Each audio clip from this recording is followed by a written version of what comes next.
আচ্ছা, কোথাও ঘুরতে যাওয়ার আগে ঝামেলা হওয়াটা কি ম্যান্ডেটারি? যেদিনই আমরা কোথাও ঘুরতে যাই ঠিক কোনো না কোনো কিছু পাওয়া যাবে না, সেই নিয়ে আমার আর রিন্টুর মধ্যে একটা ঝামেলা হবেই।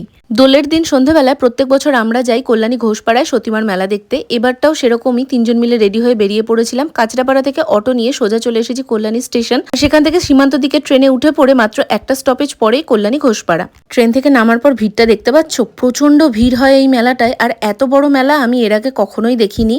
ট্রেন থেকে নামার সাথে সাথে সেই যে ঠেলা খাওয়া শুরু হলো, ঠেলা খেতে খেতেই চলে আসলাম মেলার ভেতর। প্রচুর স্টল ছিল, দেখে শেষ করা যাবে না। আর পুরো মেলাটা সত্যি বলতে আমরা ঘুরে দেখতেও পারিনি, কারণ অনেকটা সময় লাগতো।